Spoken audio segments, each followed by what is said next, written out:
When we think of the Middle Ages, we think of the clashing of steel. We picture King Edward III of England as the ultimate warrior, the architect of the 100 Years' War, the victor of Crécy, the man who embodied the golden age of chivalry. We see knights in shining armor and banners fluttering in the wind. But chivalry has a price, and in the 14th century, that price was paid in gold that the English crown did not have. To understand how one king managed to shatter the financial heart of Europe, we must look away from the battlefields of France and toward the counting houses of Florence, Italy. This is not just a story of arrows and armor. This is a story of the world's first super companies, of predatory lending, and the catastrophic danger of a sovereign default. This is the story of how Edward III triggered a medieval Great Depression. In the 1330s, Florence was the Wall Street of the world. At its center stood two titans, the House of Bardi and the House of Peruzzi. These were not mere moneylenders. They were the world's first multinational corporations. They had branches in London, Paris, Bruges, and Cyprus.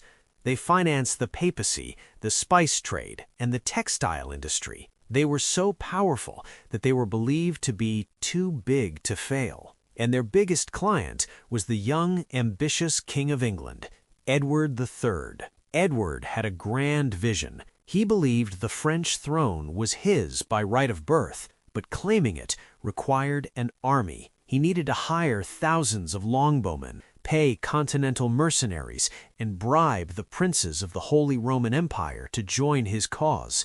The cost was staggering, hundreds of thousands of pounds at a time when the entire annual revenue of the English state was barely 60,000. Edward didn't have the cash, but he had a secret weapon: English wool. English wool was the oil of the 14th century. It was the highest quality fiber in Europe, the essential raw material for the great textile mills of Flanders and Italy. Edward used this wool as collateral. He promised the Bardi and Peruzzi families a monopoly on the English wool trade in exchange for massive, immediate loans. The Florentines agreed. To them, Edward looked like a safe bet. He was a king with a kingdom to tax and a resource the world couldn't live without. They began to pour gold into the English treasury. But there was a dark side to this partnership. Edward wasn't just borrowing money, he was leveraging his entire kingdom on a gamble of total victory in France.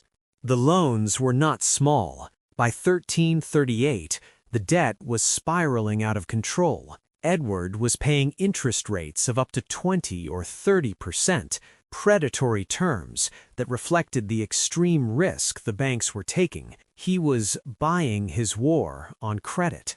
The Bardi and Peruzzi were now so deeply invested in Edward that they couldn't stop. They were caught in the classic debtor's trap. If they refused more loans, the king would fail, and they would lose everything they had already lent. They were no longer Edward's bankers, they were his hostages.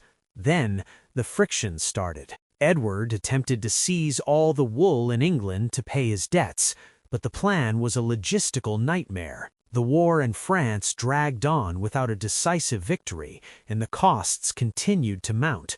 In Florence, the first whispers of panic began to circulate. People started to realize that the Bardi and Peruzzi had tied their entire existence to a king who was burning gold faster than his sheep could grow wool. In January 1345, the inevitable happened. Edward III issued a formal moratorium on his debts. In the cold, technical language of the 14th century, he didn't call it a bankruptcy. He simply stated that he was suspending payments to his foreign creditors. But everyone in the counting houses of Europe knew exactly what it meant. The king was broke, the wool was gone, and the collateral was a lie. Edward III had defaulted. When the news reached Florence, it didn't just cause a recession, it triggered a total systemic collapse. The House of Peruzzi was the first to buckle. They had lent the king over 600,000 gold florins, a sum equivalent to the value of a small kingdom. Without the king's repayments, they couldn't pay their own depositors. The panic was instantaneous. Merchants and artisans who had entrusted their life savings to the too-big-to-fail giants rushed to the banks to withdraw their money, but the vaults were empty. The gold was sitting in the pockets of English longbowmen or resting at the bottom of the English Channel. By the end of 1345, the House of Peruzzi declared bankruptcy. Shortly after, the House of Bardi, the greatest financial institution the world had ever seen, followed them into the abyss. This was the first global financial contagion. Because the Bardi and Peruzzi were at the heart of everything, their fall dragged down hundreds of smaller firms. The textile industry, the lifeblood of Florence, stopped. The looms went silent. Thousands of workers were cast into the streets with no way to buy bread. Florence, the jewel of the Renaissance, was suddenly a city of ghosts and beggars. The ripple effects moved north to Bruges, east to Cyprus, and west to Paris. A medieval Great Depression settled over Europe like a thick black fog. And then nature delivered the final blow. Just as Europe was reeling from the total destruction of its financial system, the Black Death arrived in 1347. A population already weakened by poverty and economic despair had no defense against the plague. Some historians argue that the bankruptcy of Edward III paved the way for the Black Death's lethality, because the broken economy could no longer afford the basic infrastructure or food supplies needed to keep people healthy. Edward III, however, survived. As a sovereign king, he was immune to the laws that governed ordinary men. He continued his war in France, winning famous battles, but he did so on the ruins of the people who had trusted him. The House of Bardi and the House of Peruzzi never recovered.